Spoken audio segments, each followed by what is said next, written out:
サムライチャンネル。サムライチャンネルへようこそ。さあ、団員の皆さん、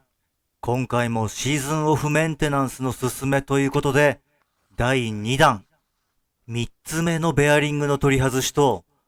それから V ベルトの取り外しを行っていきます。それをやるためにはね、このオーガハウジング部分をね、ついに分離しなければならないので、片側5つ、つまり両側でね、10個のね、ボルトを外していきます。ボルトの取り外し自体は、そんなにね、難しくはないんですけど、クローラーがね、邪魔で、作業がね、しにくいんですよね、ここ。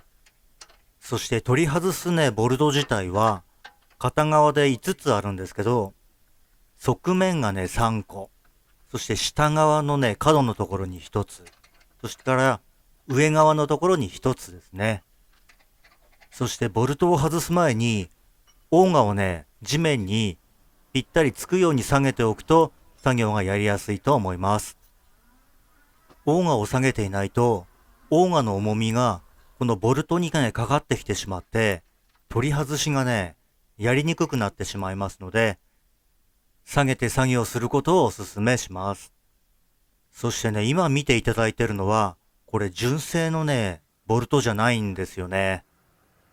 前回メンテナンスした時に、ボルトをね、外そうと思ったら、一箇所ね、ボルトがないところがあったんですよね。そして他のボルトもね、なんか緩んでるところがあって、急遽ね、ホームセンターに行って、市販品のね、ボルトを買ってきて、取り付けの方を行いました。でも確かその時はね、プロにね、整備を依頼したはずなんですけどね。まあ使ってるうちにね、緩んできてしまったんですかね。そしてね、左右のバランスを良くするために、あえて2本ボルトは外さずに、反対側の方へね、回ってボルトを外していきます。こういうところのね、ボルトって、外すときはね、簡単でいいんですけど、はめるときの方がね、大変なんですよね。ここで少しね、話は変わってしまうんですけど、たまにね、海外に住んでる方がコメントをくれる場合があって、いつもね、Google 翻訳で翻訳すると、ああ、なるほど、こんな意味なのかっていうのはね、なんとなくわかるんですけど、それでわかったのが、日本の除雪機って世界でね、活躍してるようなんですよね。まあ、このホンダとか、ヤマハ、あとワド、OEM とかも含めるとね、かなりのね、数の除雪機がね、活躍してるんじゃないですかね。まあ、私が知らないだけで、メルセデスの除雪機とか、アウディとかね、BMW、まあ、そんな除雪機もあったらね、なんかこう使ってみたいなっていう気持ちがありますよね。車はメルセデスじゃなくても、除雪機はメルセデスだぜというね、なんか妙な見栄もね、こう出てきそうな感じがしますよね。もうヨーロッパだったらね、すべて電動化に舵を切ってますから、除雪機もね、すべて電動化していくんですかね。まあ、窃盗団にとってはね、静音化っていうのはね、非常にね、ありがたいことではあるんですけど、バッテリーのね、充電のし忘れだとか、バッテリー切れなんてなるとね、ちょっと寂しいものもありますよね。まあ、そうは言っても技術の進歩もね、すごいですから、このマシンをね、上回る電動除雪機なんていうのもね、出てくる日が来るかもしれませんね。まあ、だいぶね、話が逸れてしまったんですけど、残すボルトもね、これ一つですね。このボルトを取り外せば、オーガハウジング部分を取り外すことができるようになります。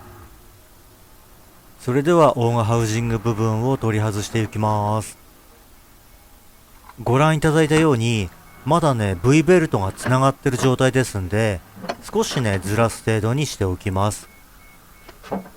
V ベルトの下側はね、外れ止めがついてますので、上側をね、ずらして取り外していきます。そしてね、分離することができたら、V ベルトのね、この外れ止めですね。こちらの方を取り外していきます。右側に1箇所、そして下側に1箇所ついていますね。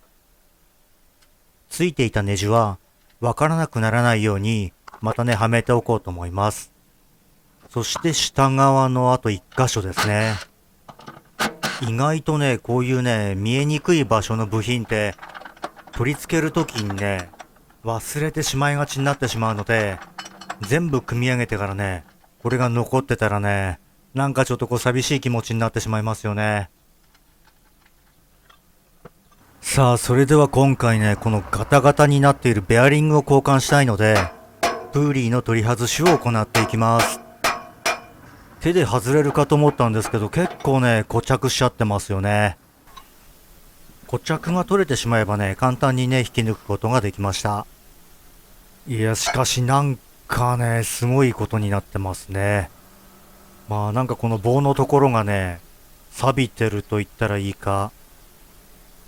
グリスのこう、カスカスした感じですかね。とりあえずね、錆び転換剤を塗っておこうと思います。ここのところもね、綺麗に磨いてあげて、それで錆び止めの処置をすればいいのかなとも思ったんですけど、ベアリングの当たるところは、グリスもね、やっぱり塗りますので、まあ迷った挙句にね、こう手軽に使えるサビチェンジャー。こちらの方で処置をしておきます。まあそういえばね、これを見られてる皆さんは、サビの処置はね、どんな風にやられてますかね。基本はやっぱりサビをしっかり取り除いてから、まあサビ止めの処置をするっていうのがね、本来なのかもしれないですけど、私はなんかもういつもこのサビチェンジャーを使っちゃってますね。もしかしたらもっといい商品もあるかもしれませんね。もしご存知の方いたら、コメント等で教えていただけると嬉しいなというふうに思います。もうこうしてるとね、サビがちょっとこう黒っぽくなってきてるのがね、見ていただけると思います。まあ黒くなるとね、棒サビ塗膜を形成するということですんで、効果が十分出てるんじゃないですかね。さあ、それではヒヤッとした瞬間をご覧いただきたいと思います。いや、もうこの瞬間ね、舐めちまったぜっていうね、もうヒヤッとしましたね。フレックスラチェットのせいもあるのか、力をね、やっぱりかけるのがね、しっかりとね、真下にかけられてなかったと思うんですよね。ボルトの山も心配だったので、インパクトで一気に取り外しをね、行っていきたいと思います。この電動インパクトってほんと便利ですよね。まあ誰が考えたのかね、知らないですけど、この外したりね、閉めている時の音もね、私結構好きなんですよね。さあ、それではベアリングを取り外すことができました。今回ね、手つかずになっていた、このベアリングをね、交換したかったんですよね。もうなんか見るからにね、やばそうな感じのベアリングになってますけど、中の状態を確認していきたいと思います。うわ、もうグリスがカピカピになってますね。ボールベアリングもなんかもうガタガタになってますね。私のメンテナンスがね、悪かったばかりにね、本当にこのベアリングはね、よく頑張ってくれましたよね。ベアリングさんありがとう。このベアリングにはゆっくり休んでいただいて交換をしたいと思います。ケースの方はね、大丈夫そうですね。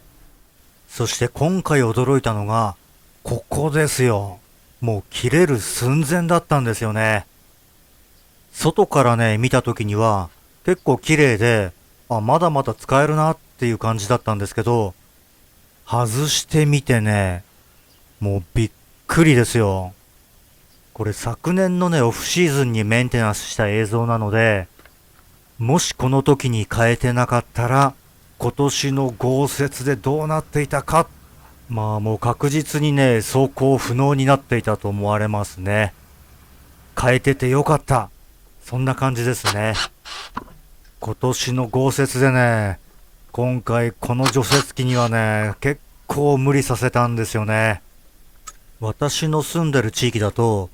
このね、HS970 だとね、ちょっと小さいんですよね。この除雪機にスーパーゾイル入れてみたら面白かったかもしれませんね。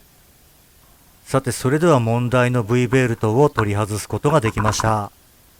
まあちょっと見た感じね、まだまだね、大丈夫そうな感じがするんですけど、ここですよ、問題の場所が。もうばっくりとね、割れてますよね。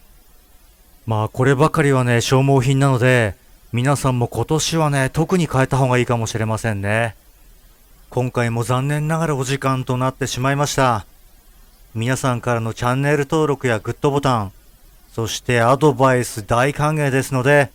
コメントいただけると嬉しいです。最後までご視聴ありがとうございました。